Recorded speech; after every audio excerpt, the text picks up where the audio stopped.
बात करने वाले हैं भिन्न और परिमेय संख्या में अंतर क्या होते हैं। तो भिन्न और परिमेय संख्या यानी फ्रैक्शन एंड रैशनल नंबर, दोनों में डिफरेंस क्या है, दोनों में अंतर क्या है, उसको जानने से पहले मतलब यदि हमको भिन्न जानना है तो भिन्न जानने के लिए हमको एक गिनती जाननी होगी, एक संख्या जाननी होगी जिसका नाम है पूर्ण संख्या, और परिमेय संख्या जानने के लिए हमको जानना होगा पूर्णांक।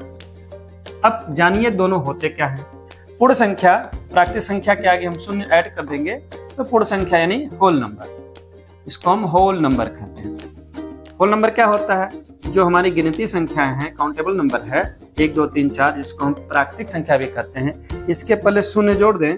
अब यह क्या था, पहले तो था शून्य को हटाने पर, शून्य के पहले 1 2 3 4 ये नेचुरल नंबर प्राकृतिक संख्या है, लेकिन इसके पहले हम शून्य ऐड कर दिए, अब यह पूर्ण संख्या होगी। तो पहले आप यह समझ गए होंगे कि पूर्ण संख्या क्या होती है। पूर्ण संख्या शून्य से लेकर अनंत तक, जहां तक हम लिख सकते हैं, जहां तक क्षमता है, क्योंकि बड़ा से बड़ा लिख ही नहीं सकते, छोटा तो लिख सकते हैं शून्य, लेकिन बड़ा नहीं लिख सकते।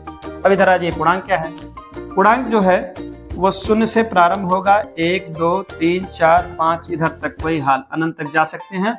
और इसके पीछे जो ऋण संख्या है, ऋण 1 ऋण 2 ऋण 3 ऋण 4, पीछे जहां तक जा सकते हैं। तो कहने मतलब सभी धनात्मक और सभी ऋणात्मक संख्याओं को एक साथ कर देने पर वो पूर्णांक बन जाता है। बस इतना ही जानना है। और पूर्ण क्या है, प्राकृतिक संख्या नेचुरल नंबर के आगे शून्य लिख देने पर, अर्थात शून्य से जो प्रारंभ होती हैं वो संख्याएं पूर्ण संख्या कहलाती है। पूर्णांक क्या होता है, सभी धनात्मक और सभी ऋणात्मक शून्य के साथ, यानी शून्य के दाहिने प्लस और शून्य के बाएं ऋण, मतलब धन और ऋण संख्याओं को एक साथ कर देने पर, जिसको हम संख्या रेखा के नाम से दिखाते हैं, 0 1 2 3 इधर प्लस और माइनस, ये संख्याएं पूर्णांक है और ये संख्याएं पूर्ण संख्या है। अब आइए बात करते हैं क्या इन दोनों का काम है। काम क्या है देखिए, इधर हम लिख दे रहे हैं भिन्न, और भिन्न जानने के लिए बताया हमको पूर्ण संख्या की जानकारी होनी चाहिए। इधर हमको जानना है परिमेय यानी रैशनल नंबर, परिमेय संख्या। आइए भिन्न जानने के लिए जो इसकी परिभाषा दी जाती है, इसको हम कहते हैं, इससे हम P/Q के रूप में लिखते हैं। मतलब अगर कहीं P/Q है, P का मतलब अंश और Q का मतलब हर, ये P/Q माने अंश बटे हर। लेकिन शर्त क्या है, यह जो P और Q रहेंगे यह सदैव पूर्ण संख्याएं होंगी। अभी पीछे पढ़े हैं, यह सदैव पूर्ण संख्या होंगे, मतलब होल नंबर होंगे। तो PQ केवल पूर्ण संख्या होंगी। और एक क्या है, Q का मान कभी शून्य नहीं होगा, मतलब Q = नॉट 0। जब भी हमको फ्रैक्शन लिखना होगा तो हम किसकी सहायता से लिखेंगे, पूर्ण संख्या की सहायता से लिखेंगे। P/Q मतलब P और Q यानी अंश और हर, ये पूर्ण संख्याएं होंगी। लेकिन एक शर्त है, कोई गिनती लिख दीजिए ऊपर नीचे, लेकिन शर्त क्या है, Q का मान शून्य नहीं लिखना है। अब हम लिख सकते हैं 1/3 5/2 7/3, मतलब कुछ भी लिख सकते हैं, लेकिन यह नहीं लिख सकते 7/0, 0/7 लिख सकते हैं। कहने का मतलब यही है कि भिन्न लिखने के लिए हमको पूर्ण संख्या की सहायता लेनी पड़ेगी। पूर्ण संख्या माने 0 1 2 3 4, इन्हीं को ऊपर नीचे कुछ भी लिख दीजिए, ये भिन्न बन जाते हैं। और शर्त याद रहे, क्या है शर्त, कि Q का मान शून्य नहीं हो। Q का मतलब हर कभी शून्य नहीं होना चाहिए। इस रूप में जो लिखा जाएगा, इस फॉर्मेट में जो लिखा जाएगा, वही फ्रैक्शन होगा, वही भिन्न होगा। ये बात समझ में आ गई होगी कि भिन्न समझने के लिए हमको पूर्णांक संख्या न ज्ञात हो तो काम चल जाएगा, लेकिन पूर्ण संख्या ज्ञात होना चाहिए। पूर्ण संख्या है होल नंबर 0 1 2 3 4 5, इन्हीं की सहायता से अंश बटे हर हम कुछ भी लिखें, कोई भी संख्या लिख दें ऊपर नीचे। लेकिन एक चीज का ध्यान देना होगा कि हमको नीचे शून्य नहीं लिखना होगा। अब भिन्न समझ में आ गई होगी कि भिन्न जो है P/Q रहेगा, लेकिन वह PQ होगा कौन, वह PQ पूर्ण संख्या है। लेकिन शर्त क्या है, Q का मान शून्य नहीं होगा। अब अपने मन से चाहे जो भी अंक लिखते चले जाइए, वह हमेशा क्या होगा, भिन्न बनती चली जाएगी।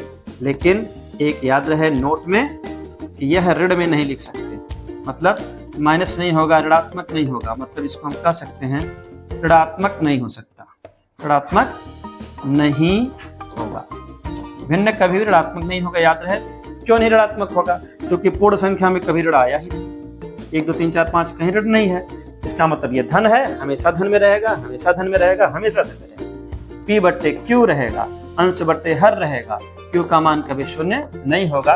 बात समझ में आ गई होगी। अब आइए प्रश्न नंबर। प्रश्न नंबर क्या होते हैं अभी बताए हैं पीछे कि शून्य से दाहिने तरफ धनात्मक संख्याएं होती हैं और शून्य के बाएं ऋणात्मक संख्याएं होती हैं, मतलब ऋण 1, ऋण 2, ऋण 3। तो ऋणात्मक और धनात्मक संख्याओं को एक साथ जब लिखते हैं वह क्या बनता है, पूर्णांक बनता है। अब परिभाषा सेम है, जो परिभाषा इसकी है वही परिभाषा इसकी है। परिमेय संख्या भी कहता है, प्रश्न नंबर भी कहता है हमको p बट्टे q के फॉर्मेट में लिखिए। और एक चीज याद रहे कि p और q जो रहेंगे, अब यहाँ पर p q पूर्णांक होंगे, वहां क्या था, पूर्ण संख्या थी, p और q पूर्णांक होंगे। अब पूर्णांक के साथ लिखेंगे, लेकिन शर्त वही है कि q का मान शून्य नहीं होगा। अंतर क्या है, यह भी p बट्टे q, यह भी p बट्टे q। यह p बट्टे q भी कह रहा था q का मान शून्य न हो, यह भी कह रहा है q का मान शून्य न हो। यह कहता है p बट्टे q अंश बट्टे हर, चाहे जो लिखिए लेकिन नीचे शून्य मत लिखिए। यह भी कहता है कि चाहे जो लिखिए शून्य मत लिखिए। तब अंतर क्या है दोनों? अंतर यही है कि भिन्न जो है कभी ऋण में नहीं लिखी जा सकती, और हम परिमेय संख्या को धन और ऋण दोनों लिख सकते हैं। अब पूछेगा कोई क्यों, अभी बताए हैं कि इसकी सहायता बनाने के लिए, मतलब फ्रैक्शन लिखने के लिए पूर्ण संख्या लिखते हैं, और परिमेय संख्या रेशनल नंबर लिखने के लिए हम पूर्णांक की सहायता लेते हैं, इंटीजर का सहायता लेते हैं, मतलब -1, -2, -3 इसकी सहायता से लिखते हैं। तो आइए देखते हैं, अब लिखने का प्रयास कर रहे हैं। हम लिख रहे हैं कि 7/3 ऋण 7/2 ऋण 2/1 0/3 4/2। मतलब कुछ भी हम लिख दें, लेकिन याद रहे कि ऐसी संख्या रहे जो एक दूसरे से कटे न, मतलब ऊपर नीचे संख्याएं कटने वाली ना हो, किसी संख्या से ना कटे। देखिए 7/3, अब ये छोटा नहीं होगा, 7/2 छोटा नहीं होगा। 2 ऋण 2 था, हम इसको ऋण 2 को ऋण 2/1 लिख दिए। अब इनको हम धन के साथ भी लिख सकते हैं। देखिए धन को ऋण भी लिख सकते हैं, ऋण 7/3, मतलब धन में भी है ऋण में भी है। यहाँ देखिए ये ऋण में है, हम इसको धन भी कह सकते हैं। ये देखिए ऋण में है, हम इसको धन में भी लिख सकते हैं। यहाँ देखिए क्या है, शून्य को, चूंकि 0/3 को धन ऋण नहीं करते, शून्य जो है वो प्लस माइनस नहीं है, हम इसको 0/3 लिखेंगे। लेकिन ये 3/0 नहीं होगा। अंतर समझ में आ गया होगा। क्या अंतर है, फिर से देख लीजिए। भिन्न और परिमेय संख्या में क्या अंतर है। भिन्न को p बट्टे q लिखेंगे, q का मान शून्य नहीं होगा। यहाँ पर रेशनल नंबर को भी p बट्टे q लिखेंगे, q का मान शून्य नहीं होगा। फिर ये p q यहाँ क्या है, यहाँ जो p और q है यह पूर्ण संख्या है, पूर्ण संख्या। और यहाँ पर p बट्टे q क्या है, हमने p और q क्या है, ये पूर्णांक है। बस इतना है। अब अंतर कह दें, भिन्न जो होता है सदैव धन में होगा, यह हमेशा प्लस में होगा। और परिमेय संख्या क्या होगी, यह प्लस में भी हो सकती है और माइनस भी हो सकती है। मतलब हम 2/3 भी लिख सकते हैं, 2/3 लिख सकते हैं, मतलब धन और ऋण दोनों लिख सकते हैं। यहाँ पर केवल हम 2/3 लिख सकते हैं। और कारण क्या है, कारण यही है, यह p बट्टे q पूर्ण संख्या है, और पूर्ण संख्या शून्य से प्रारंभ होती है, इसमें कहीं ऋण आता नहीं है। परिमेय संख्या धन और ऋण की सहायता से, मतलब पूर्णांक की सहायता से बनती है, इस कारण यह धन और ऋण दोनों हो सकता है। तो बात समझ में आ गई होगी। परिमेय संख्या और भिन्न यानी फ्रैक्शन और रेशनल नंबर में क्या डिफरेंस है। आज के लिए इतना ही, मिलते हैं फिर किसी और वीडियो के साथ, किसी और प्रकरण के साथ, किसी और टॉपिक के साथ। तब तक देखते रहिए बेसिक लर्निंग फॉर एडवांस। धन्यवाद।